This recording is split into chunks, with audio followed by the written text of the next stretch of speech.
boa noite a todos vocês. Eu sou a professora Isis Massi, sou advogada, sou professora no presencial, sou professora aqui do EAD, tenho especialização em Direito e Processo Penal, em Filosofia, sou mestranda em Direito Negocial e eu acho que a nossa aula vai ser muito proveitosa. Nós teremos 4 encontros a partir da aula de hoje de Direito Empresarial. Então, o que nós abordaremos nas nossas aulas de Direito Empresarial? Hoje, o propósito da aula é fazer uma introdução ao conteúdo de Direito Empresarial. Então, o que nós veremos? Nós veremos a parte de quem é empresário, quem não pode ser empresário. Falaremos também qual é o requisito para ser empresário, como eu formalizo, como eu não formalizo.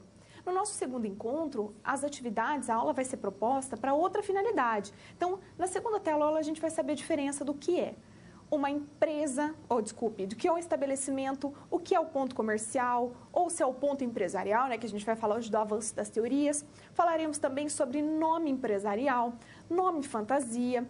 No terceiro encontro, o nosso foco vai ser trabalhar com as espécies societárias. Como funciona cada uma das espécies societárias? Porque nós estamos acostumados a lidar com que tipo de espécie societária? A limitada e a anônima, não é? Aquela que nós ouvimos falar de uma forma mais rotineira. Agora, desde 2011, temos também a EIRELI e vamos falar sobre outras que vocês, eu tenho certeza que nunca ouviram falar, como, por exemplo, sociedade em comandita por ações, sociedade em nome coletivo. Esses nomes são estranhos, né, até engraçados, e eles estão lá no Código Civil, a gente vai falar bastante sobre isso, e são espécies societárias que estão lá, mas não caíram no gosto popular. E no nosso quarto encontro, falaremos sobre as cláusulas do contrato social, né? Cláusulas essenciais, acidentais, e vou entrar na questão inerente ao direito falimentar. O que vai ser abordado? Recuperação judicial, recuperação extrajudicial e também a falência. Então, é muito importante que nós abordemos todos esses conteúdos. Já aproveito para dizer a vocês que é claro que eu não vou conseguir exaurir o conteúdo. Por quê? Porque o direito, ele é muito dinâmico, ele se completa. O meu propósito é dar uma introdução a vocês, né, dessa parte formal, da parte da legislação, mostrar para vocês aonde vocês conseguirão as informações. Então, se você se depara com uma situação dessa no seu trabalho, você já sabe onde você vai conseguir correr, vai conseguir ter as informações e pensando em vocês, fala assim, mas professora, a gente só vai trabalhar a parte teórica, a parte de direito, a parte formal nas teleaulas? Sim. Mas o seminário vai ter um seminário específico que vai ser dado pelo professor Alcides, que vai versar justamente sobre a parte prática do que nós estamos vendo.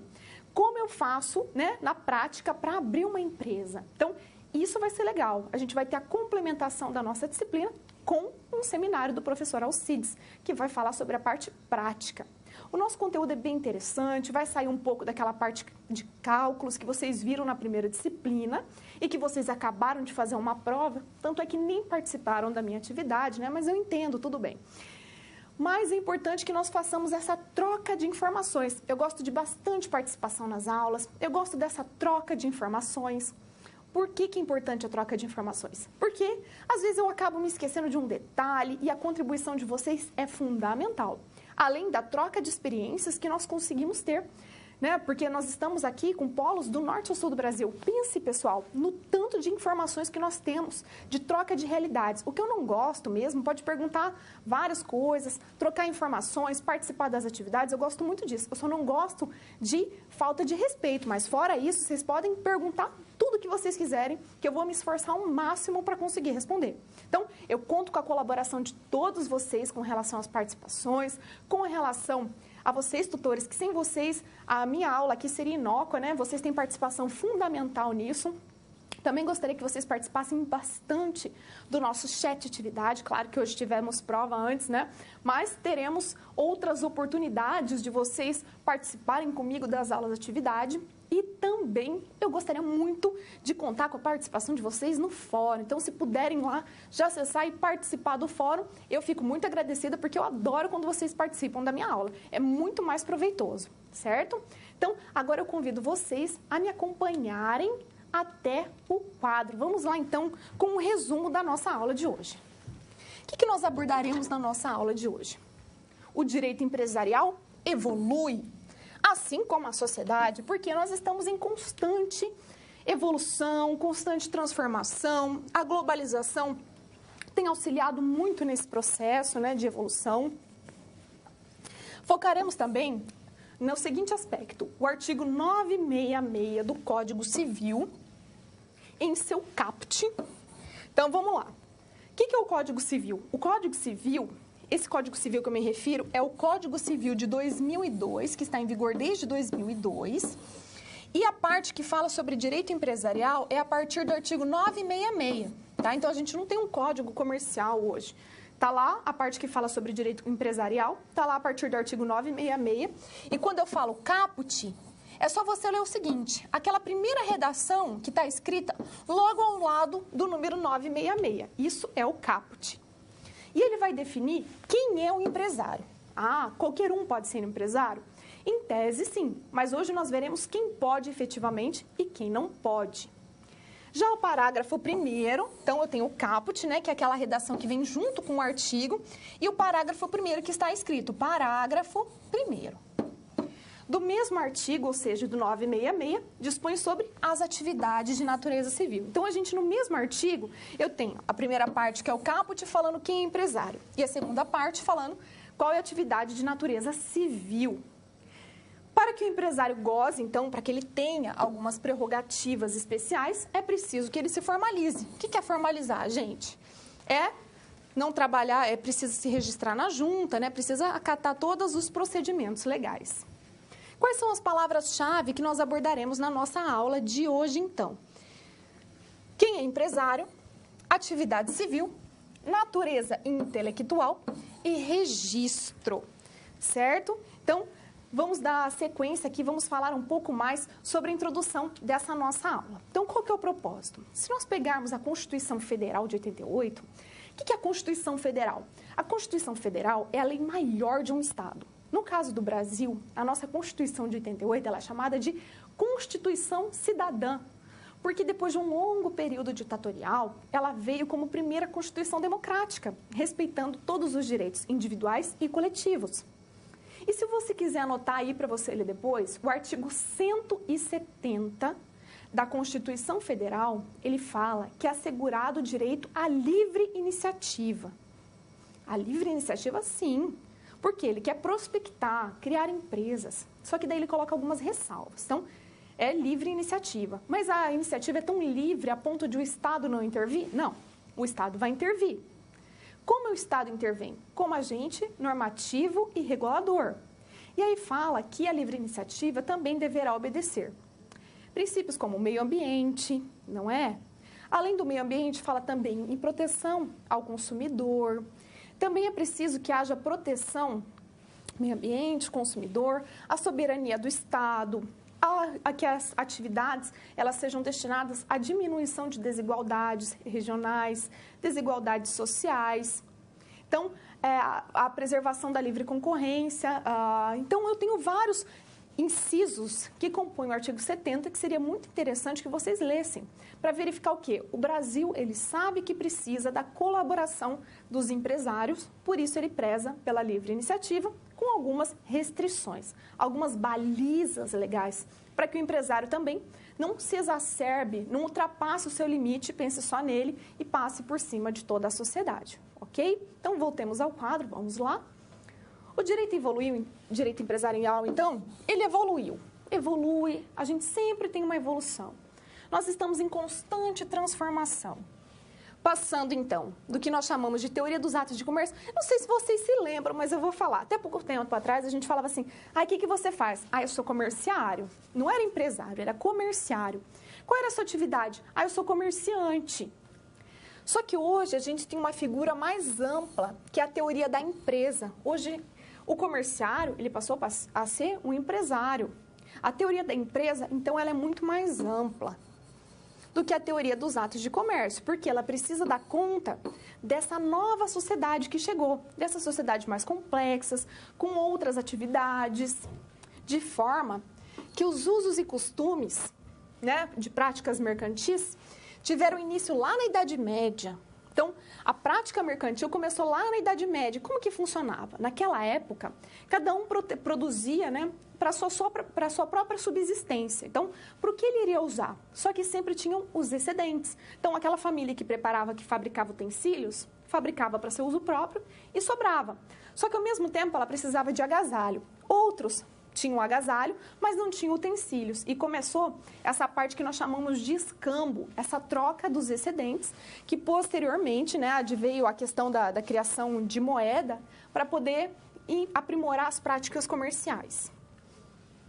A teoria dos atos de comércio, que não faz mais parte hoje da nossa realidade do direito brasileiro, ela estava prevista, gente, olha só, lá no Código Comercial de 1850. Então, ó, a teoria dos atos de comércio vigorou no Brasil de 1850, pasmem, até o ano de 2002. Olha quanto tempo ficou em vigor, olha o quanto a sociedade não evoluiu nesse tempo. Por isso que precisava de mudança. E a mudança veio com a teoria da empresa, que foi instituída pelo Código Civil de 2002, lá do artigo 966, que eu já disse a vocês, até o artigo 1195 também do Código Civil. O que falaremos agora? Origem e evolução das teorias.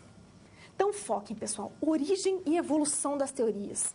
O que isso quer dizer? Quer dizer o seguinte: o direito, ele faz parte do convívio social. Não existe uma forma de convívio social que seja harmônico, que preserve a liberdade de todos, sem que o direito esteja ali presente. Observe o seguinte, nós tivemos um código que vigeu de 1850 até 2002. Então, foi um longo lapso temporal.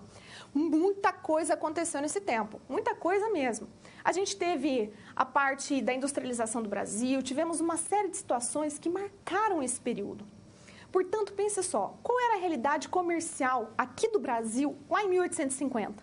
Não era a maioria, ainda a gente tinha muita predominância, né, de agricultura, as pessoas moravam no campo, só que na cidade já tinham indústrias, né, que estavam começando, indústrias a vapor, né, movidas pela Revolução Industrial. E aí eu precisava legislar especificamente para essas práticas comerciais. Só que, como vocês sabem, no Brasil nada se cria, né? Tudo se copia.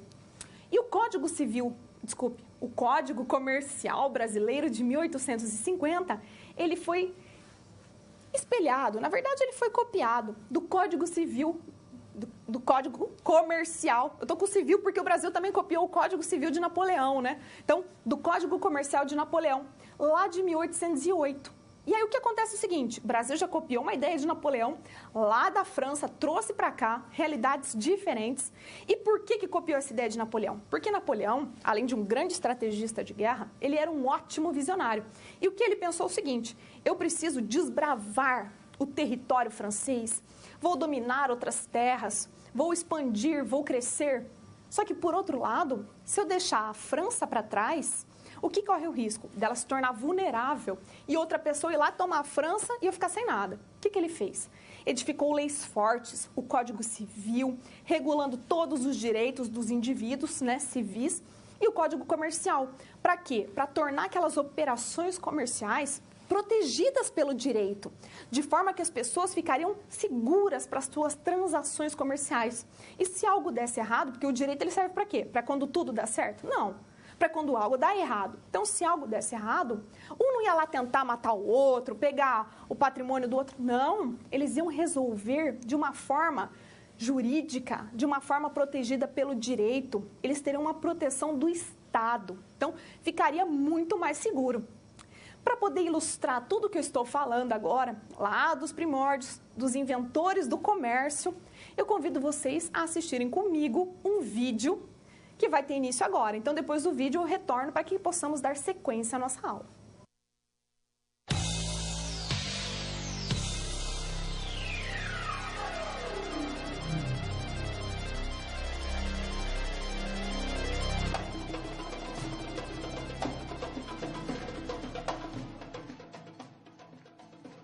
Origem. Os fenícios viviam onde hoje fica a costa setentrional sírio-libanesa. Ao observar o mapa dessa região, podemos comprovar que a posição geográfica desse povo, as características naturais do território e a própria habilidade de seus habitantes foram um fator determinante para impulsionar os fenícios a buscar rotas marítimas para sua expansão e a desenvolver grandes empreendimentos navais. Navegação. Os fenícios eram grandes marinheiros e exploraram com seus navios todo o litoral do Mediterrâneo. Seus mercadores faziam longas viagens para negociar com outros povos. O mar não era um obstáculo, mas sim um canal de comunicação ideal para o comércio. Essas expedições, financiadas pela rica oligarquia local, trouxeram grandes vantagens aos fenícios. Cidades-estados. Os fenícios montaram várias cidades-estados independentes, como Biblos, Tiro e Trípolis. Tais cidades atingiram o auge por volta do século XII a.C., quando antigas potências que dominavam essa parte do Oriente Médio, como os impérios egípcio e hitita, estavam enfraquecidos. Assim, os fenícios transformaram suas cidades em importantes polos comerciais. Comércio. Como não eram grandes produtores de mercadorias, eles atuavam como uma espécie de importadores e exportadores da antiguidade, comprando vinho de uma região e vendendo para outra, de onde traziam óleo e assim por diante. Eles comercializavam temperos, perfumes, incenso, grãos, vinho, papiros, madeira, jarros, prata, ferro, cobre, armas, ornamentos, animais e escravos. Graças a esse espírito comerciante e aventureiro, estabeleceram pontos de colonização, que mais pareciam grandes mercados, em várias áreas do mar Mediterrâneo, como no norte da África e na costa da Itália e da Espanha. Arte. A arte fenícia traz influências dos mais diversos povos, egípcios, gregos, mesopotâmicos, sírios, dentre outros. As joias, os vidros, as madeiras talhadas, os recipientes de metal decorado e os desenhos eram de uma ampla e desconcertante variedade, pois os artistas fenícios os adotavam de outras culturas para satisfazer os variados gostos dos seus clientes. A princípio, os fenícios atuavam sobretudo como comerciantes de cerâmica e artesanato egípcio. Mais tarde, fundaram sua própria indústria de criação artesanal, onde faziam a maioria dos objetos decorativos que comercializavam.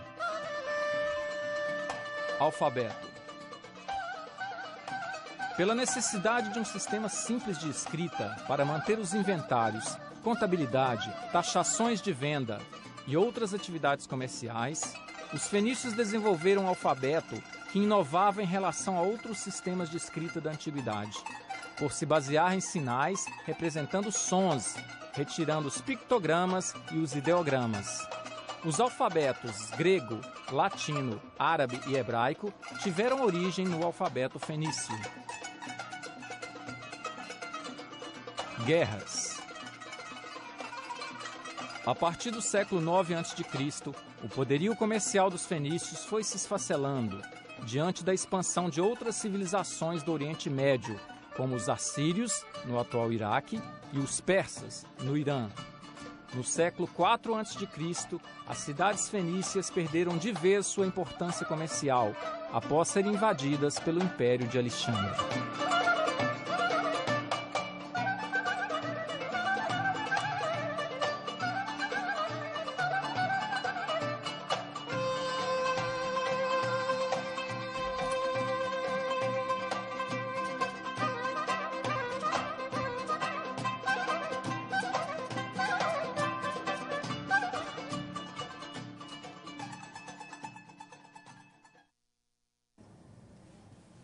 Vocês viram como é interessante o vídeo da história do comércio?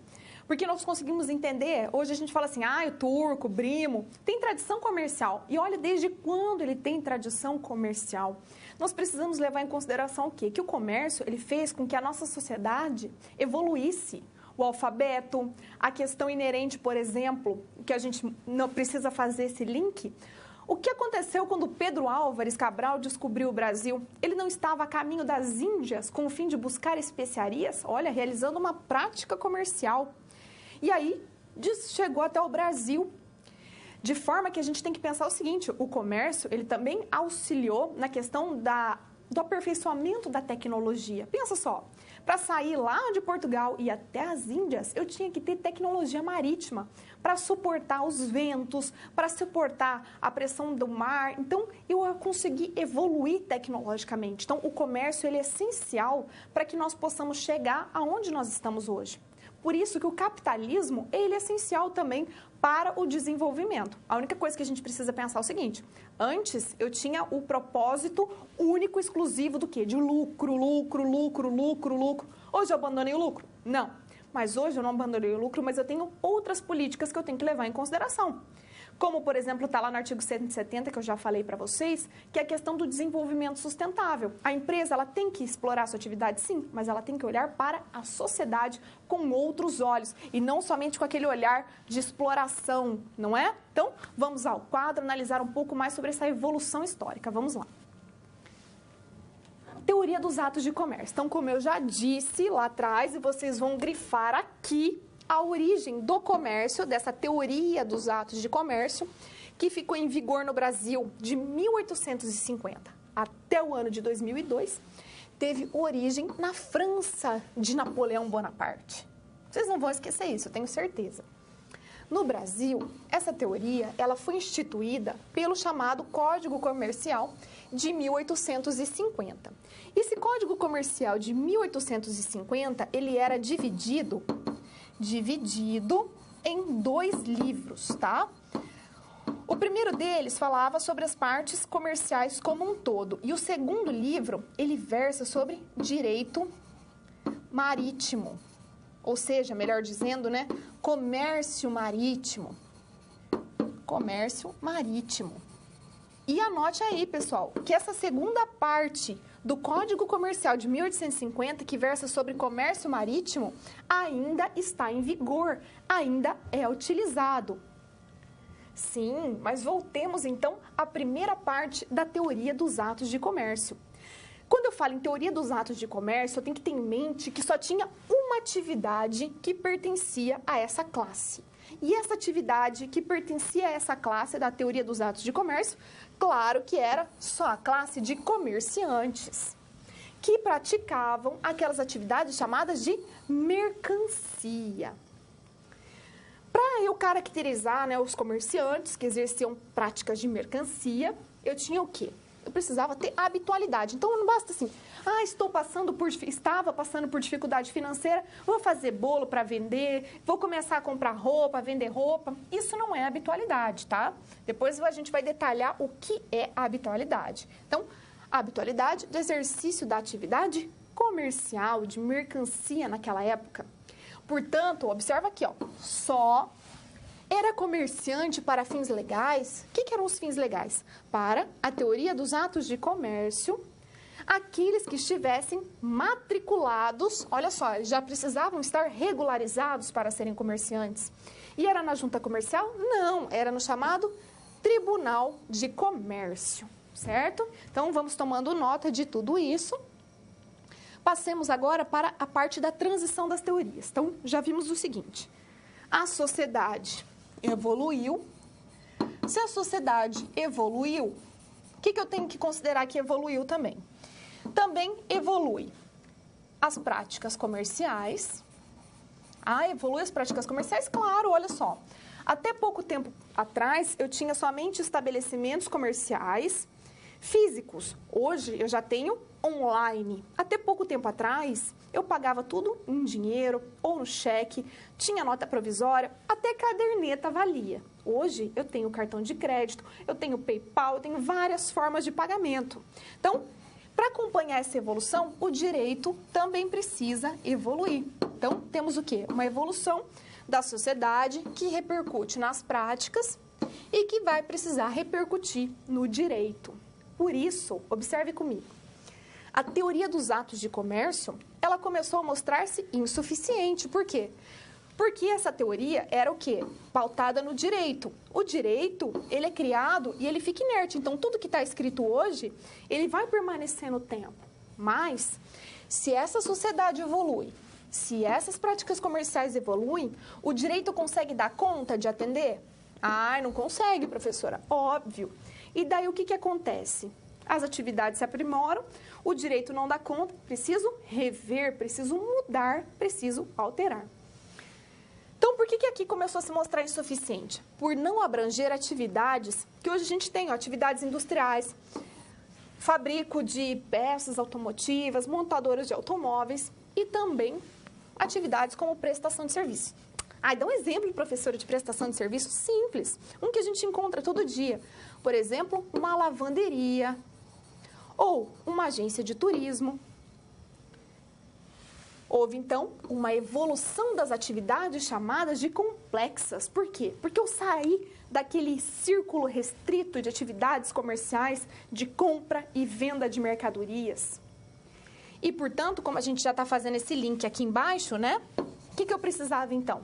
De uma lei normatizando esses novos fatos. Então, o direito ele precisava dar conta desses novos fatos. Para eu chegar na edição de uma nova lei, a jurisprudência fez este papel inicialmente. Não fiquem nervosos. E foram editadas leis mercantis. Observe comigo aqui, vamos fazer um paralelo aqui. Vamos analisar o seguinte. Então, eu tive aqui a teoria dos atos de comércio, tá? Analise comigo aqui, teoria dos atos de comércio. Vigiou por quanto tempo no Brasil? Lá, de 1850, né, o Código Comercial, até o ano de 2002, quando foi editado o novo Código Civil. Dentro dessa teoria, o que eu tinha? Somente as atividades, né, comerciais. A gente sabe que evoluiu as atividades comerciais, evoluíram também as práticas comerciais, porque a sociedade evoluiu, porque a globalização, né, as influências de outros países chegaram sobre nós. E aí precisava fazer o quê? Precisava atualizar a lei. Por quê? Porque a lei não contemplava essas novas práticas. E aí, até que eu mudasse essa lei, que não é tão simples, porque a lei ela tem que ser apresentada lá no Congresso, ela tem que ser apresentada de autoria do Executivo. Aí ela vai, começa a tramitar no Senado, aí depois ela tramita na Câmara, e aí depois a gente sabe como é, né? Um processo moroso, para por comissões, todo mundo quer dar opinião, enfim. Só que eu precisava dar uma resposta rápida para esses casos que estavam acontecendo. Como que eu vou dar uma resposta rápida para essa situação? Quem fez o papel de dar essa resposta foi a chamada jurisprudência. A jurisprudência, como o nome já diz, e vocês devem ter subentendido, ela é dada por quem? Jurisprudência, a gente pensa em quem? Em juiz, em tribunal, não é mesmo? Juiz e tribunal. E o que eles fazem? Qual é o papel dessa jurisprudência? O papel dessa jurisprudência é pegar o seguinte: qual é a lei que eu tenho hoje? Já olhei. Qual é o caso que eu tenho que decidir? Entendi. Então, faço essa análise, lei e caso. Mas eu não tenho uma lei específica, ok. O que o juiz, o tribunal vai fazer? O tribunal, né, nesse caso mais propriamente dito. Ele vai dizer o seguinte, aplico tal fato, aplico tal dispositivo legal a tal fato que aconteceu. E a partir daí, o que vai acontecer? Todas as outras decisões que versarem sobre aquele fato vão se pautar nessa decisão judicial. Então, a decisão judicial, ela serve para continuar aplicando a lei, para continuar dando efetividade a esta lei. Então, vamos voltar aqui para onde eu estava falando, olha. E também foram editadas leis mercantis. Por exemplo, eu tinha um código, vamos voltar lá para o quadro branco, só para vocês entenderem essa parte. Eu tinha o código lá de 1850, certo? Se você pegar a lei da SA, ela é lá de 1964. O que acontece é o seguinte, nesse meio do caminho, quando ia vindo, eu não tinha uma lei específica, né, sobre a prática comercial em si, mas eu tinha algumas leis que já me ajudavam a dar essa interpretação. Tinha a lei da SA, por exemplo, que é muito famosa, a lei dos títulos de crédito, enfim, né, a gente foi aperfeiçoando isso.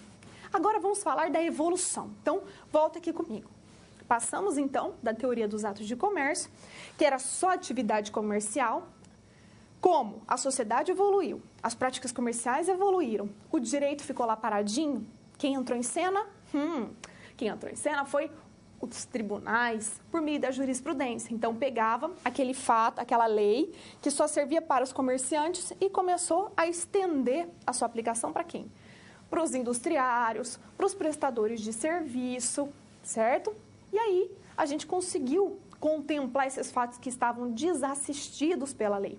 Até que chegasse a nova teoria, a teoria da empresa, que é a teoria que nós temos em vigor hoje no Brasil, que é aquela que está no Código Civil de 2002.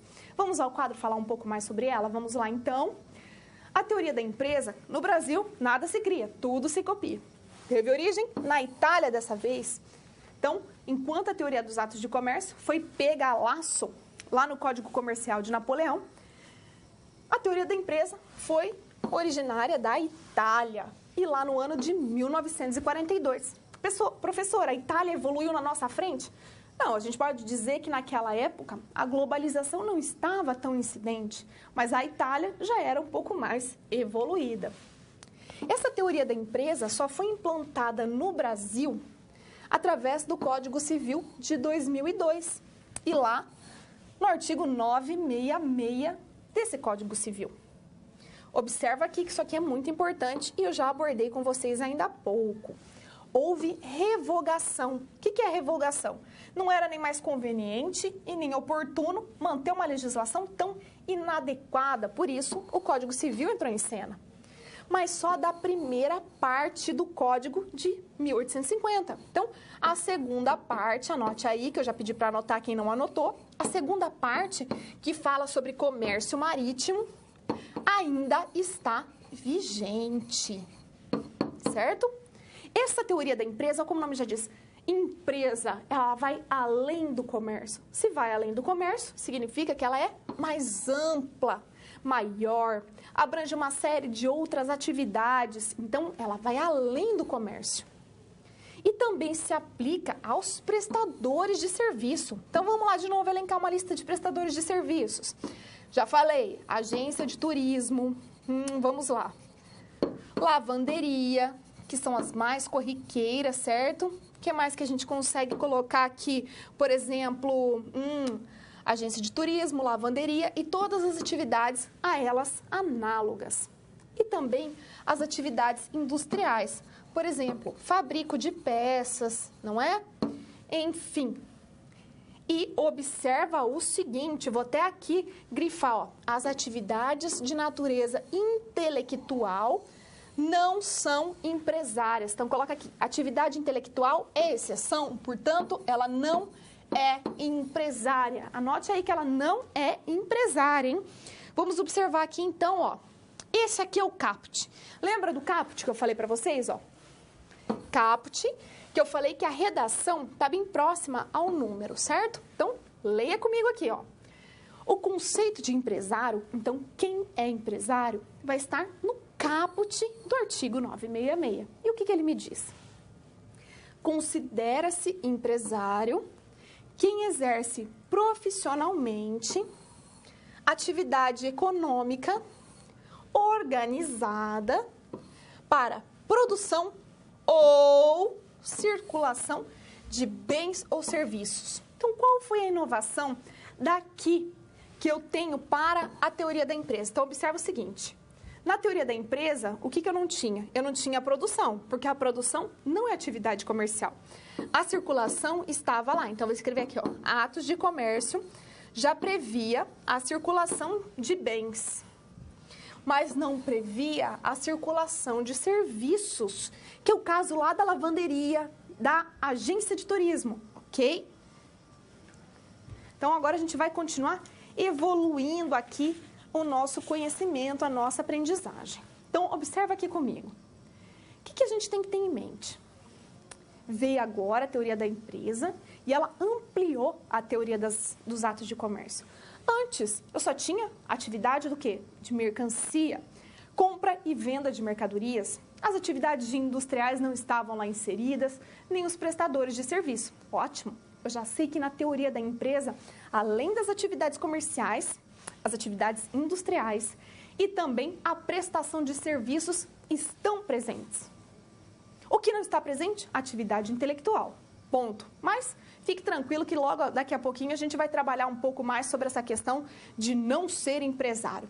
Mas para chegar até lá, você vai acompanhar comigo agora a explicação sobre a análise do conceito de empresário. Então, vamos ao quadro para a gente destrinchar esse conceito de empresário. Vamos lá, então.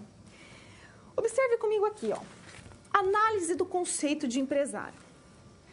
Tudo que eu falar para vocês grifarem, vocês grifem. E se eu falar para fazer anotação, vocês façam anotação. Então, vamos lá, ó. Análise do conceito de empresário significa o seguinte, que o empresário ele pode ser individual, mas de responsabilidade limitada, ou ainda ele pode ser uma sociedade empresária. O que eu tenho aqui, então, numa sociedade? Toda vez que eu falo em sócio, significa que eu tenho duas ou mais pessoas. Para ser empresário, é preciso que tenha atividade, claro, e essa atividade, ela pressupõe o quê? A habitualidade. O que é habitualidade? Habitualidade significa que é uma ação contínua, habitual. O que é isso, contínua, habitual? Pensa só, vou fazer uma analogia aqui. Não é habitual para vocês todo dia acordar de manhã, tomar um café e comer um pãozinho? Então, é uma atividade habitual, faz parte do cotidiano. E dentro da atividade empresarial, é uma ação contínua. Ou seja, todo dia ele compra, todo dia ele vende, todo dia ele produz, todo dia ele presta serviço. Ou, se não é todo dia, semanalmente, não é? Então, eu preciso ser o quê? Um hábito, mesmo que ele não seja diário. Eu tenho também a questão da economia. Vocês já viram alguma empresa ser aberta sem visar o lucro? Não, porque não existe. Toda atividade econômica, toda empresa pressupõe que o lucro. Então, o que a empresa ela vai fazer? Criar riqueza. E criar riqueza como? Através da produção, então do fabrico, ou circulação de bens e de serviços. Então, vai vender a prestação de um serviço, uma mão de obra, ou então bens. Canetas, cadeiras, maquiagens, sempre objetivando o lucro. Agora, anote comigo aqui. O que é o risco do negócio? Toda vez que eu falar em risco do negócio, significa o seguinte, o empresário, ou vocês, no caso, se fossem ser empresários, vocês abririam um negócio pensando no quê? Na lucratividade, certo?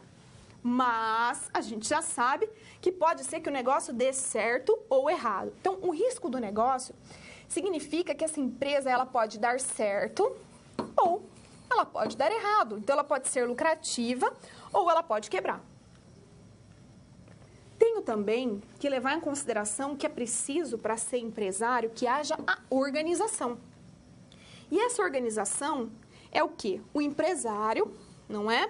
Ele vai organizar as atividades pelos fatores de produção. Olha que legal! Então, anota aí, ó, fatores de produção, grifa, passa aquela canetinha amarela em fatores de produção. Importantíssimo. O que são os fatores de produção? Primeiro, pensa só. O fabricante, na hora que ele vai fabricar um item, ele vai precisar do quê? De uma matéria-prima, não vai? Vai. Vamos pensar o seguinte, se eu tenho um comércio, eu vou vender, por exemplo, calçados. Qual é a minha matéria-prima? O objeto da minha venda. Na prestação de serviços, eu também vou ter uma matéria-prima. Ou eu vou vender passagem aérea, vou vender hospedagem em hotel. Eu tenho uma matéria-prima, eu tenho um propósito. Só que eu preciso do quê? Eu consigo começar uma atividade empresarial sem dinheiro? Não. Preciso ter o quê? Capital para fazer a coisa acontecer. Vocês já ouviram falar o seguinte, que sem trabalho eu consigo alguma coisa? Não. É preciso que haja o quê? Um trabalho. É preciso que haja trabalho. Então, é preciso que tenham pessoas trabalhando. E, por fim, tecnologia. E anota aí que essa tecnologia, ela não precisa ser de ponta. Não precisa ser de ponta. Aí vê o seguinte, explica isso aí, professor. O que é tecnologia que não precisa ser de ponta? Fácil, sossegado. Acompanha comigo o raciocínio. Vamos pensar o seguinte, não sei se vocês já ouviram falar, mas pode pesquisar depois no site de buscas. uma marca de bolsas muito famosa e muito cara, chamada Hermès. Essas bolsas, lá o fabricante, anos atrás, né, que tem mais de 100 anos, ele tinha como matéria-prima o quê? O couro. Ótimo, couro, materiais de aviamentos, ótimo. O que ele tinha? O capital para iniciar o negócio, para pagar funcionários, para comprar maquinário e para comprar a própria matéria-prima. O que ele precisava? De pessoas trabalhando. Quem eram as pessoas? Aquelas que iriam cortar o couro, costurar o couro, não é mesmo? Até formar a bolsa. Essa bolsa, até hoje, ela é toda feita à mão, cortada à mão, costurada à mão. E a tecnologia dela é de ponta? Evidente que não. A tecnologia dela é aquela utilizada antigamente. Por quê? Porque é isso que valoriza o produto, certo? E tecnologia de ponta, o que eu tenho? Eu vou fabricar uma Ferrari, por exemplo, eu tenho tecnologia de ponta. Ou itens de informática, eu vou ter tecnologia de ponta. Mas o que eu quero deixar claro é que o domínio da tecnologia não significa que essa tecnologia tem que ser de ponta, o último modelo tecnológico, tá? Basta que ele domine esta tecnologia. Voltemos ao quadro, então, vamos lá, seguindo com a nossa aula, continuação do conceito de empresário. O empresário, ele também tem que ser profissional, ele tem que atuar com profissionalidade. Significa o seguinte, que o empresário, ele precisa ser expert naquele ofício. Então, falar assim, significa que ele não pode ser investidor? Não, mas geralmente quem é empresário, aquele que faz parte ali do nosso dia a dia, se ele vai abrir, por exemplo, uma fábrica de alguma coisa, um comércio, uma prestação de serviços, significa que ele domina aquilo, porque senão ele vai dar um tiro no escuro. Então, a chance dele quebrar é muito grande. Portanto, que é preciso que ele tenha conhecimento sobre aquele assunto. Mas e se ele não tiver? É preciso que ele tenha alguém que tenha esse conhecimento para investir naquela empresa. O que mais que eu tenho aqui? A profissionalidade, ela vai pressupor 3 itens. Então, a profissionalidade pressupõe, vamos grifar aí, 1, 2 e 3. Então, a profissionalidade vai pressupor a existência de habitualidade, que você vai escrever aí, que é ação contínua. Então, ela não para, ela perdura pelo tempo. Segundo, pessoalidade. Significa que o empresário tem que estar à frente de tudo? Então, não, coloca o seguinte, que a pessoalidade, ela significa que o empresário, ele estará à frente do negócio ou, então, tem o ou, né? Ele poderá ter o quê? Um representante, que poderá ser um gerente, um diretor. E terceiro, tem que ter a especialidade. E o que é especialidade? Significa o seguinte, que é o empresário quem conhece o negócio. Vou abreviar aqui, tá? O quem? Quem conhece o negócio. Isso significa o quê? Se esse objeto que está sendo produzido, ele traz riscos no seu consumo, quem deve saber? O empresário. Na hora de confeccionar, quem sabe essa especificidade? O empresário. Ok? Então, agora a gente vai falar um pouco mais sobre a produção ou a circulação, mas do quê? De bens e de serviços. Primeiro, então, vamos esclarecer aqui que quando eu falo em produzir bens, eu estou construindo algo. Portanto, eu fabrico mercadorias. Significa o seguinte, no caso do sapato, eu pego o couro, a linha, o solado e monto um produto. Eu pego as peças e faço uma televisão. Eu fabrico a televisão. Segundo, o que é produzir serviços? Significa prestação de serviço. E eu vou falar de novo para ninguém esquecer. Lavanderia, para quem quiser enriquecer também aqui os meus exemplos, fiquem à vontade.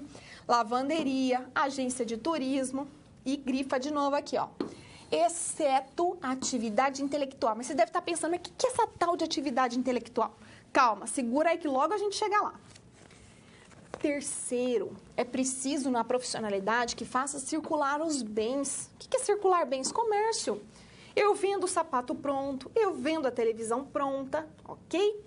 E quando eu circulo serviços, eu estou diante de um agente de viagens. Olha o que ele faz. A agência de viagens, ele vai servir como um intermediador.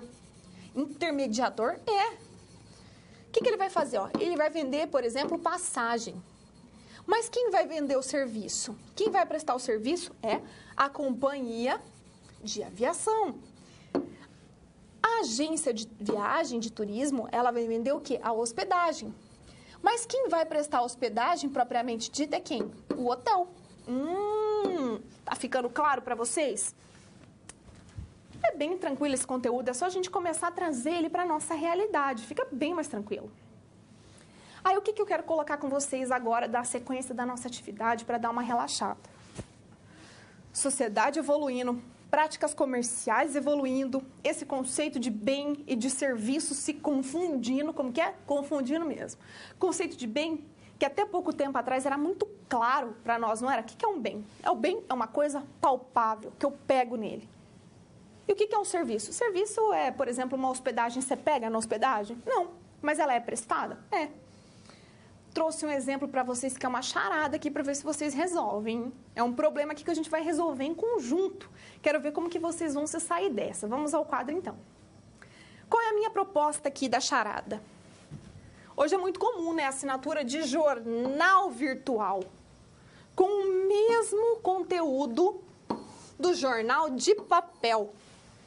Vocês vão ter que colocar para mim se ele é um bem ou se ele é um serviço. O que vocês acham? Que a assinatura do jornal virtual, com o mesmo conteúdo do jornal de papel, ele é um bem ou um serviço? Jogo essa para vocês, hein? Tô aguardando a resposta.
Pessoal, por isso que eu gosto dessa turma de contábeis. Vocês são muito participativos, são tantos polos mandando contribuição, que agora eu vou alternar. Quem eu peguei agora, na próxima atividade eu vou tentar pegar polos diferentes.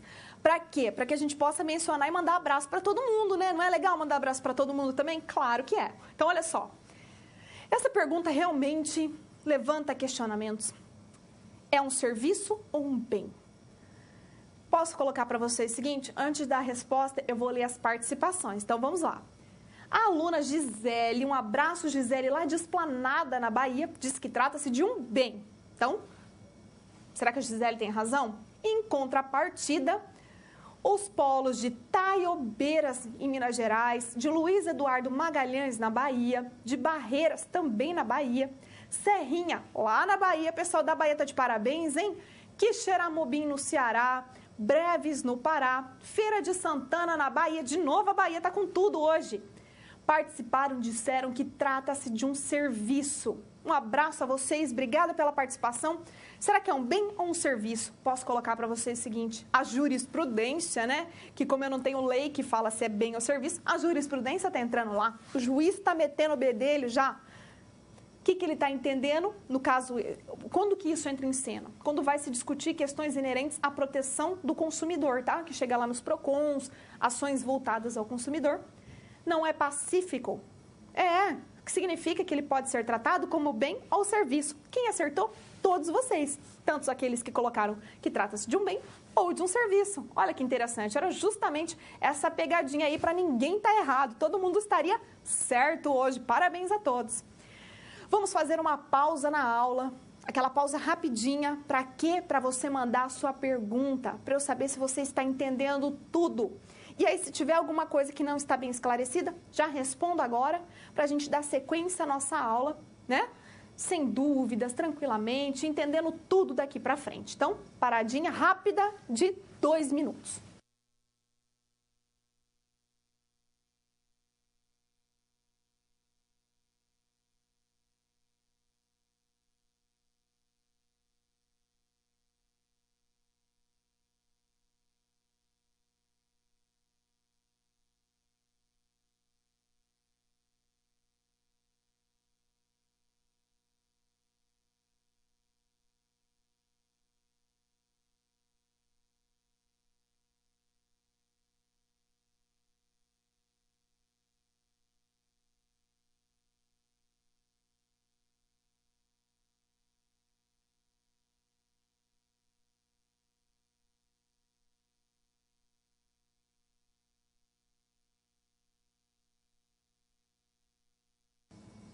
Voltando, então, eu tenho uma dúvida. E uma dúvida que vem lá do Roberto de Alagoinhas, na Bahia, que ele pergunta, então, voltado para a atividade que nós acabamos de executar, dizendo o seguinte: o porquê de ser um bem. Então, volta comigo lá no quadro para a gente acompanhar e explicar isso para o Roberto, né, Roberto? Vamos lá, então.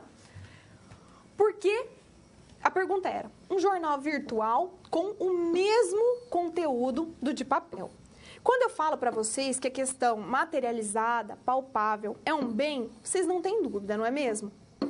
O que acontece é o seguinte: essas discussões chegaram, como eu não tenho uma lei sobre ela, então, lei eu tenho? Não tenho. Quem está resolvendo? A jurisprudência. E que tipo de jurisprudência? Aquelas voltadas à preservação do direito do consumidor. E quando bate lá no juiz, a gente sabe, né, que cabeça de juiz é difícil de saber o que se passa. Mas há um conflito, entendendo o seguinte: como trata-se do mesmo conteúdo, eu posso tratar como um bem. Outros falam assim: não, na verdade, como eu não consigo pegar, não é palpável, né? Eu consigo tratar como o quê? Como um serviço. Então, isso não é pacífico. Quem entende que trata-se de um bem se pauta pelo mesmo conteúdo disponibilizado, certo? Pode parecer que não é muito sensato, mas é esse o pensamento que segue, ok? Espero que o Roberto tenha ficado satisfeito com a resposta, mas é claro que ele não está totalmente compreendendo, mas cabeça de juiz é um problema. Cada um pensa de uma maneira, certo? Seguimos então com a nossa aula, voltemos ao quadro, vamos lá. O que nós veremos agora? Atividade intelectual. Então, antes da sequência, anota aí comigo, ó. Eu tenho atividade, que hoje, né, diante da teoria da empresa, que é o que está em vigor, eu tenho o quê? Atividade chamada de empresária. Atividade empresária, que é diferente de atividade intelectual. O que é atividade intelectual? É aquela que está no cérebro, é aquela que é desenvolvida. ela não é palpável, tá onde? Lá no cérebro, lá, pensando. Então, é diferente, anota aí. Voltando, então, vamos ao quadro. As atividades intelectuais, que é diferente de empresarial, ela tem a natureza civil. Então, observa o seguinte, natureza civil, por sua vez, é diferente de natureza empresária. O que significa que ele é regido por outras normas? Sim, não só a parte sobre direito empresarial. Portanto, vamos analisar o que é uma atividade intelectual. Essa atividade intelectual, ela necessita de um esforço criador. Esforço criador, intelectual, pensando, que está onde? Na mente daquele profissional que executa. Estou começando a entender, vocês também não estão? Olha só, atividade intelectual, grifa aí, natureza civil e não empresária, como o Código Civil deu nome. Então, observa o seguinte, todas as atividades que nós veremos daqui para frente possuem natureza civil. Portanto, elas são chamadas pelo Código Civil de 2002 de sociedade simples. Essa sociedade simples, ela substituiu o que a gente chamava de SC, que era sociedade civil, que estava presente lá na teoria da empresa. Tá? Então, quando você vê alguma atividade ainda deixa na porta, escritório tal, SC, sociedade civil.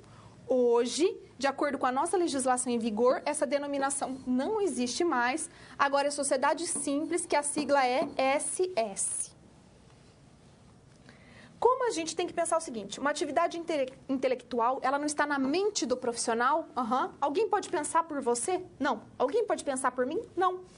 Portanto, essas atividades são personalíssimas. Só aquele indivíduo desenvolve. Aqui eu tenho uma regra, ó. Qual é a regra? Regra é que profissionais de atividades regulamentadas e profissionais liberais. Qual a diferença, professora? Já vamos anotar de novo, que eu adoro anotar, ó. E atividade intelectual é diferente de prestação de serviços. Vamos voltar para o próximo lá, vamos no quadro branco, a gente já elucida tudo isso. Então, vamos lá, ó. O que eu coloquei para vocês? Atividade chamada de regulamentada, não é? Atividade regulamentada é diferente do quê? De profissional liberal. Anota aí, pessoal. Diferente de profissional liberal. O que é um, o que é o outro? Vou começar aqui com o profissional liberal. O profissional liberal é aquele que ele não precisa, então ele não precisa de curso universitário. Não precisa de curso universitário. Quais são os exemplos que eu consigo citar para vocês aqui de que não precisa de curso universitário para exercer? Atividade, por exemplo, de pintor, artista, escritor.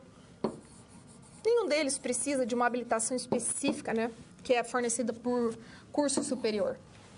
Já a atividade regulamentada, olha quem entra, vocês, contadores. Eu também entro, advogados.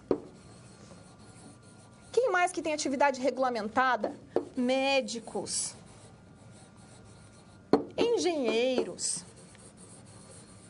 E se a gente ficar aqui elencando, vamos longe, vamos deixar somente esses aqui como exemplos, certo?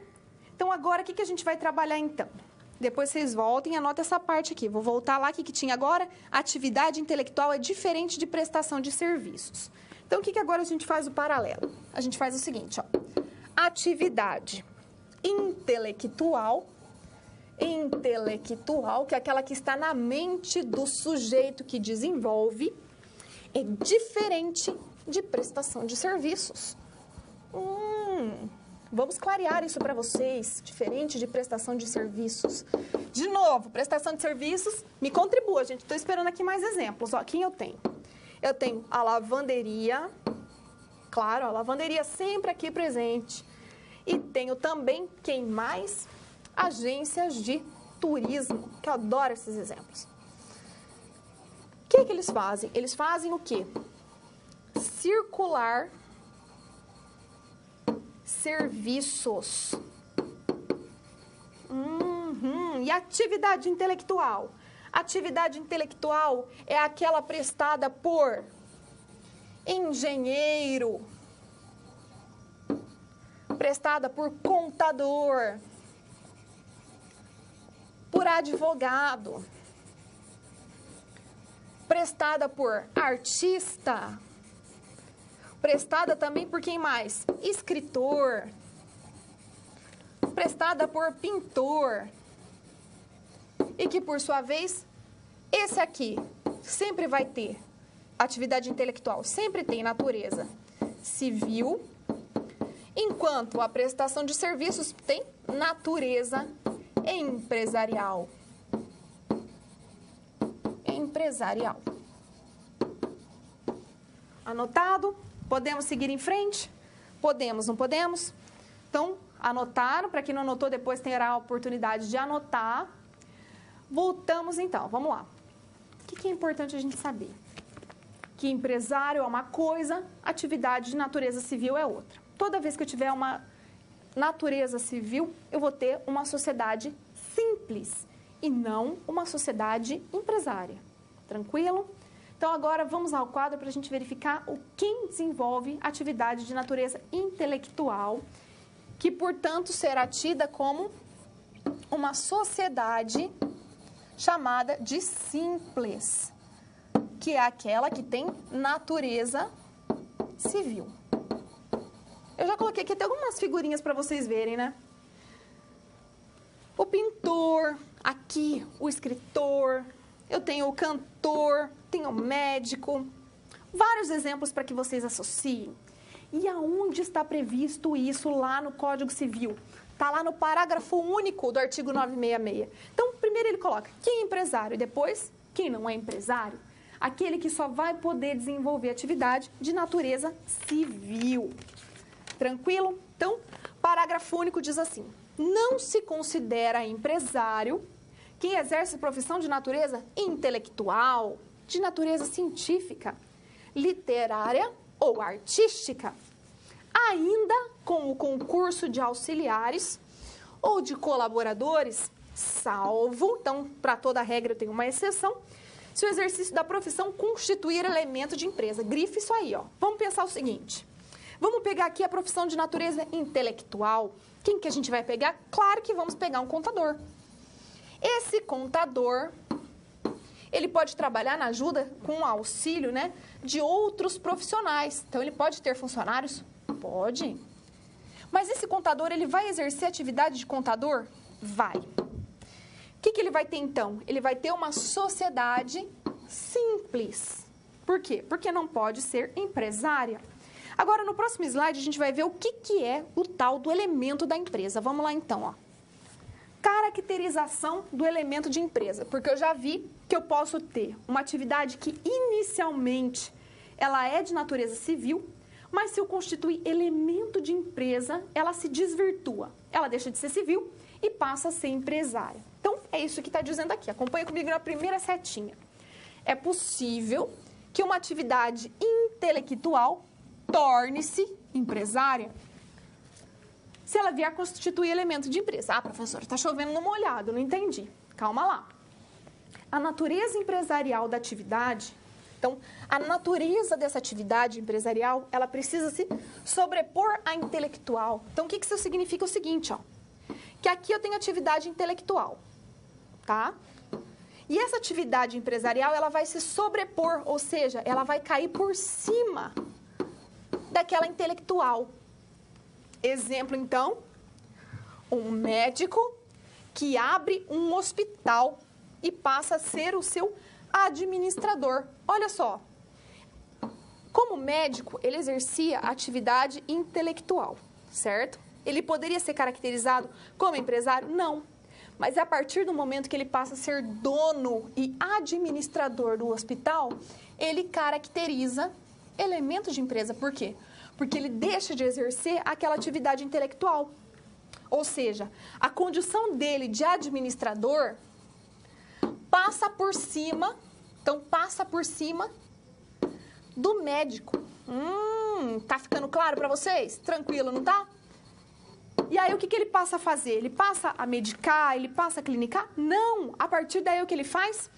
Organiza os fatores de produção. Fiz uma historinha aqui para vocês, observa comigo agora. Deixa eu só limpar aqui para clarear minhas anotações. Vamos lá então, ó. Esse sujeito aqui do meu exemplo, na condição de médico, atendendo o paciente, o que ele é? Atividade intelectual. Tá. Agora, o que ele tem? Ele passa a atender em uma clínica. Vou até anotar aqui, clínica. Se ele abre uma clínica, mas continua atendendo, ele continua exercendo o quê? Atividade intelectual. Mas a partir do momento que ele abre um hospital, então ele abre o hospital e passa a ser o seu administrador, e não aparece mais a figura de médico, administrador, e não mais a sua figura de médico, aqui ele tem o quê? A característica da empresa, o elemento da empresa. Então, ele passa a ser empresário.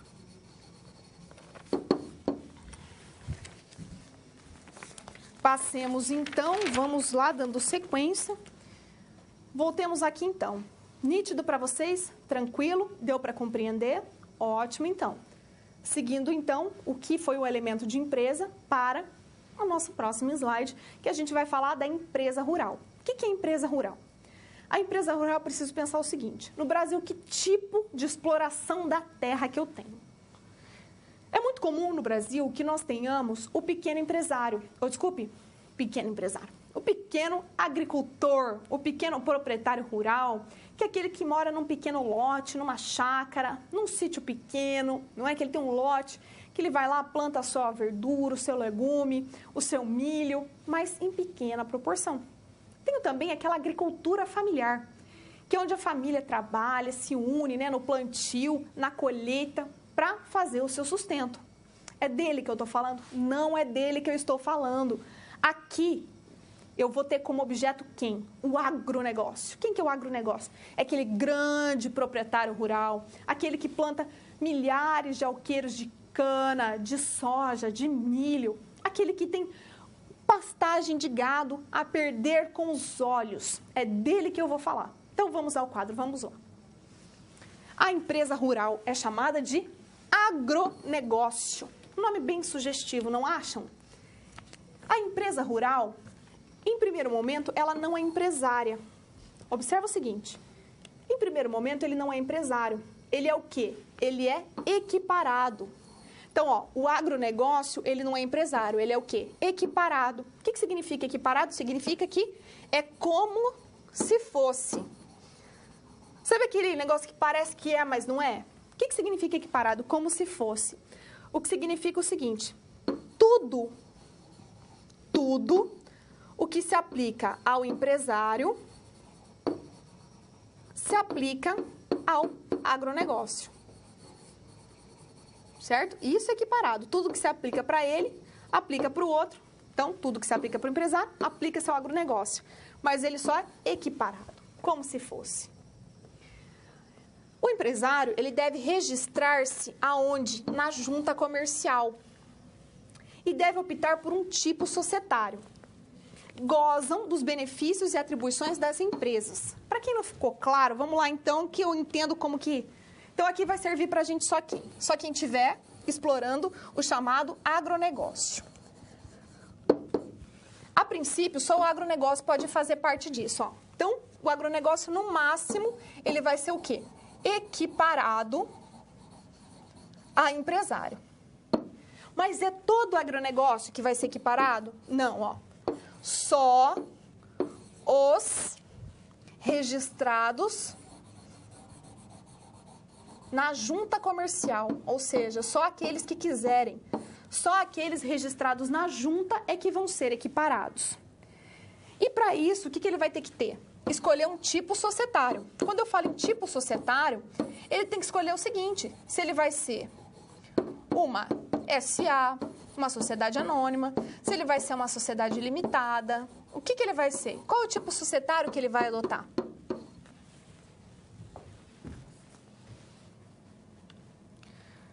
Depois da empresa rural, eu tenho as cooperativas. As cooperativas também dão muito pano para manga. Por quê? Porque muitas pessoas acabam confundindo, ainda mais hoje, que eu tenho o quê? Antigamente eu tinha várias cooperativas de grãos, né, de agricultores. Hoje eu tenho cooperativas bancárias, inúmeras, que prestam serviços bancários, melhor dizendo. O que é importante a gente saber? Que toda vez que eu falar em cooperativa, ela vai ter natureza civil. Nunca cooperativa vai ser empresária. E, portanto, a cooperativa sempre será sociedade simples, conforme o constante lá no parágrafo único do artigo 982 do Código Civil. E acompanha comigo aqui a redação do parágrafo único do artigo 982. Independentemente de seu objeto, então pode ser aquele que explora atividade de banco, aquela cooperativa destinada à construção ou cooperativa destinada a agricultores, não importa. Tá? Então, independentemente do seu objeto, considera-se empresária a sociedade por ações, ou seja, até confundi aqui, pessoal, vamos lá, me recapitulando aqui, que eu quis adiantar o meu raciocínio e atrapalhei. Então, ó, voltando de novo.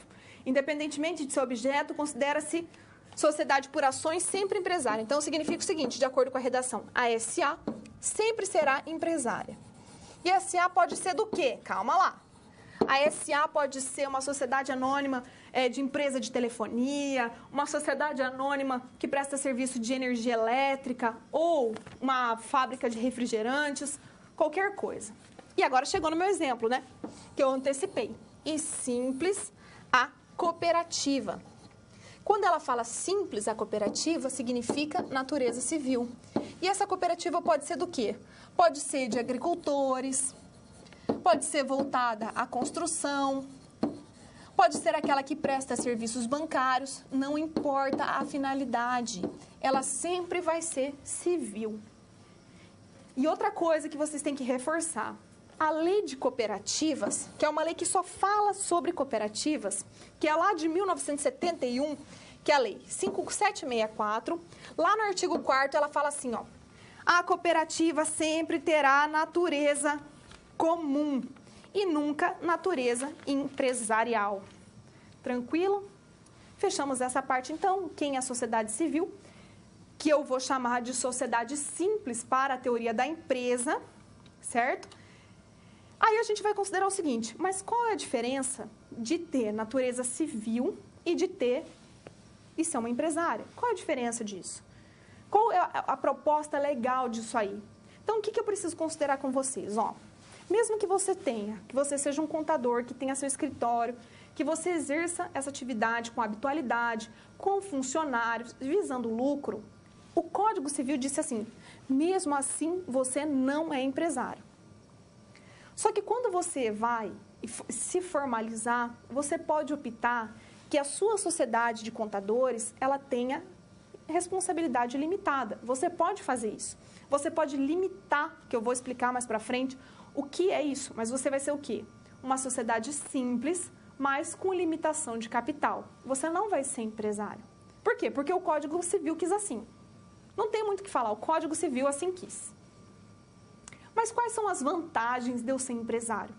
Qual é a vantagem de se formalizar? Vamos ao quadro, então. A vantagem de ser empresário consiste no quê? No fato de que o empresário ele poderá requerer recuperação judicial, que vai ser o foco da nossa quarta teleaula. E essa recuperação de empresas, ela serve para quê? Para impedir a falência. Qualquer um pode ter isso? Não. O que consiste a recuperação de empresas? Consiste no seguinte, ó. Eu tenho vários credores, a crise financeira está aqui, não estou conseguindo pagar ninguém. Com a recuperação de empresas concedida, eu consigo jogar para frente esses pagamentos. Eu consigo negociar os valores, as taxas de juros. Também é possível requerer a autofalência. Por quê? Com a autofalência, eu consigo preservar o meu patrimônio pessoal se eu estiver diante de uma sociedade limitada. Também vou poder utilizar os livros contábeis como prova em processo judicial. E se eu não for empresário, eu não consigo. Então, fala assim, você está desviando dinheiro, a sua empresa é fraudulenta. O que você faz? Você apresenta os livros contábeis e consegue comprovar que não é assim que funciona. O empresário com responsabilidade limitada, ele goza da separação do patrimônio e da limitação da responsabilidade. E essa responsabilidade limitada, ela pode ser sociedade empresária, aquela que tem 2 ou mais pessoas, ou individual, de responsabilidade limitada, EIRELI, que existe desde 2011. Só acompanha comigo rapidinho qual que é o pressuposto desse raciocínio. Significa o seguinte, o empresário, ele decide o seguinte, vou abrir uma empresa. O que ele faz? Ele não precisa de capital? Ele pega o capital, tira da pessoa dele e ele transfere esse capital para a empresa. Então, ele transfere esse capital para a empresa. Esse capital é dele? Não. Esse capital, ele deixa de ser dele e passa a ser da empresa. A partir de agora, formalizado, a empresa consegue contrair, celebrar contratos, consegue abrir conta no banco, consegue fazer financiamento, enfim, uma série de atividades. O sujeito que faz isso, ele pensa na atividade dele ser lucrativa, dar lucro. Mas tem o risco do negócio e pode dar errado. Então, pensa o seguinte, essa empresa se vier a falir. Qual é a vantagem? Significa o seguinte, se eu tenho a responsabilidade limitada, tá vendo essa faixa que eu coloquei isso aqui, Isso aqui é a responsabilidade limitada. Significa que se a falência não foi fraudulenta, os credores terão que se satisfazer só com o patrimônio da empresa. Então, está limitado ao patrimônio da empresa. Credores só podem se utilizar do patrimônio da empresa. Só que se eu tiver uma sociedade ilimitada, qual é a questão? Eu não tenho essa divisão e os credores, eles podem se utilizar tanto do patrimônio da empresa quanto do patrimônio do empresário, porque eu não tenho limitação. Só que aí eu preciso pensar assim, se eu não tenho limitação, o devedor, ele responde com seu patrimônio pessoal. A gente vai adentrar mais nisso, se não ficou claro para vocês agora, vocês terão outras oportunidades. Então, veremos agora o empresário individual. Quando eu falo empresário individual, quantas pessoas eu tenho? Uma pessoa. Então, quem é o empresário individual? Quando eu falo só individual, puro e simples. Vamos ao quadro, então. É aquela pessoa física, então não é uma empresa, que titulariza atividade empresarial. E ele não pode ser sócio. Ele não goza, ou seja, ele não tem direito a limitação da responsabilidade é limitada. Lembra aquela linha que separava o patrimônio da empresa para o do empresário? Ela não existe.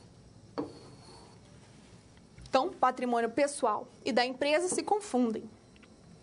Segundo, ela não goza da separação patrimonial. Então, assim, eu não tenho exatamente o que é da empresa e o que é do empresário.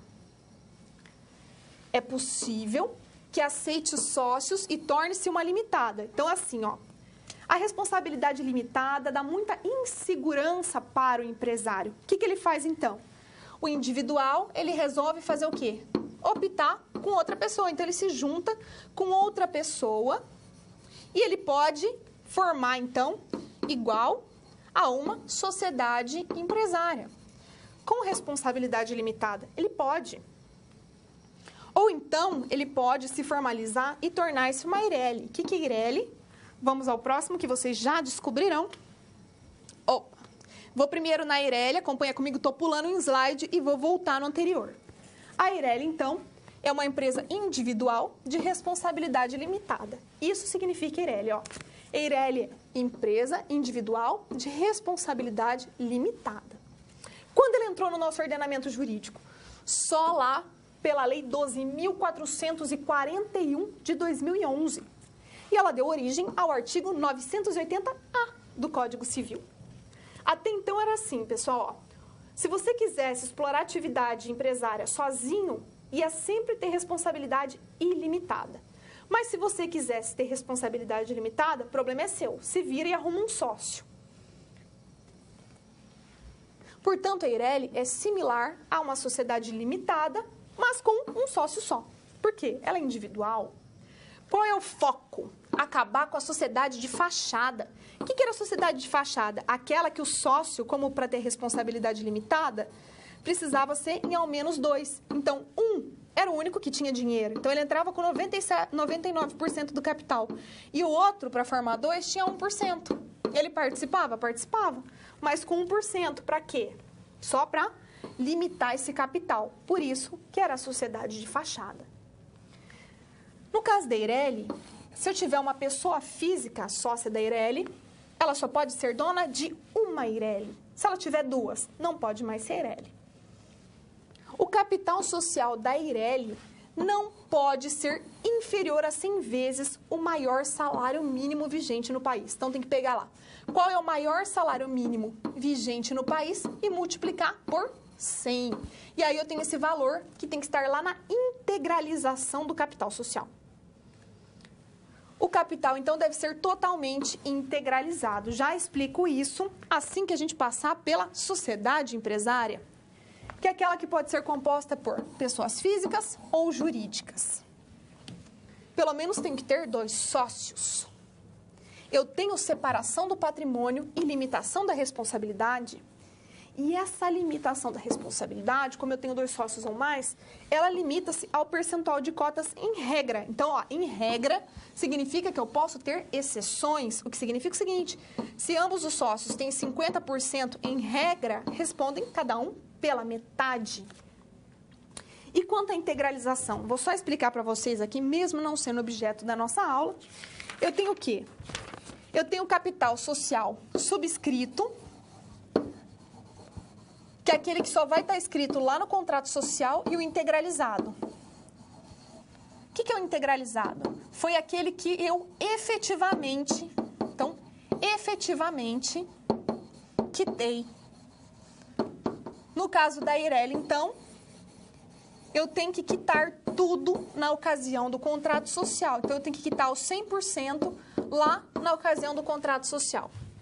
Já destaco que, atualmente, as juntas não estão exigindo, tá? As juntas não estão exigindo essa integralização no momento da abertura da empresa. Para ficar claro para vocês o que era uma sociedade de fachada e o advento da Eireli, as mudanças que trouxeram, eu convido vocês a assistirem um vídeo comigo. Vamos lá, então. O Senado aprovou e a presidente Dilma Rousseff sancionou a lei que permite a criação de empresas individuais de responsabilidade limitada. O novo tipo de negócio não compromete o patrimônio pessoal do empresário em caso de falência. Estela Guimarães está montando uma clínica de estética em Brasília. Entrou com 95% do capital e arranjou uma sócia para abrir uma empresa de responsabilidade limitada. Um tipo de negócio que só pode ser formado pela sociedade de 2 ou mais empreendedores. Se eu fosse abrir uma empresa individual, para mudar depois, botar o outro sócio, ia ter que fechar a empresa, fechar tudo, o balanço todo, para mudar de sócio, para abrir uma outra empresa. É muito mais burocrático, é muito mais tempo que se leva. Hoje, 98% das sociedades registradas no Brasil são limitadas. Esse professor de Direito explica por quê. Sócios limitam, falam, só posso colocar em risco essa parte do meu patrimônio. Já o empresário individual é diferente. Ele é obrigado a pagar tudo, não importa se é um bem pessoal dele ou se é um bem da atividade, ele responde por tudo. O Senado aprovou um projeto de lei que cria a empresa individual de responsabilidade limitada. Cada empreendedor poderá montar apenas uma firma e o capital deve ser maior do que 100 salários mínimos. Esse projeto é da maior importância porque ele vai contribuir muito para reduzir a informalidade, ele vai contribuir muito para que as pessoas possam exercer a sua atividade como na condição de pessoa jurídica de responsabilidade limitada, sem precisar de um laranja, como ocorre hoje. O texto aprovado muda o Código Civil. A pessoa física ela conseguiria separar o seu patrimônio pessoal do patrimônio da atividade. Para o setor produtivo, a iniciativa pode estimular o surgimento de novas empresas. Isso significará, portanto, mais um processo de evolução buscando a formalização dos negócios do Brasil. E, ao mesmo tempo, facilitando a vida dos empreendedores. Pessoal, vocês viram que interessante essa mudança, então. Então, eu tenho mais 2 slides para acompanhar com você. Vamos ao quadro, vamos ao MEI. Quem é o MEI? O MEI é o microempreendedor individual, previsto lá na Lei Complementar 123. Sei que esse assunto vai suscitar muitas dúvidas, mas quando o assunto é legal, a hora passa e eu não vou ter tempo de esmiuçar hoje. Mas eu prometo que eu volto nesse assunto. Então, o MEI é o empresário individual que tenha auferido, ou seja, recebido, receita anual bruta do ano calendário anterior, então nos 12 meses, de janeiro a dezembro, de até R$60 mil. Ou seja, dá 5 mil por mês. E seja optante do Simples Nacional. Então, não basta ele auferir essa renda, ele tem que ser optante do Simples, tem que estar formalizado. Início da atividade, eu tenho que seguir o que está lá no parágrafo 2º do artigo 18A, que fala da proporcionalidade do valor desses 60 mil. Qual é a vantagem? Redução de carga tributária e menos burocracia. Faz o seguinte comigo, ó, esse endereço aqui está errado. O endereço certo que tem que seguir é www.portal do empreendedor, e lá no portal do empreendedor você vai saber tudo sobre o MEI, como se tornar um MEI somente por este site. Inclusive, o primeiro alvará de MEI é grátis. Qualquer atividade pode ser MEI? Não, só aquelas taxativamente previstas. Inscrição dos empresários. Para ser empresário, então, precisa que haja o registro público de empresas mercantis, ou seja, na junta comercial, para a formalização dos empresários. E a inscrição. Se for um empresário individual, basta um requerimento como instrumento para ser arquivado. Se for uma EIRELI ou uma sociedade empresária, eu preciso do contrato social, que veremos as cláusulas lá na nossa 4ª teleaula.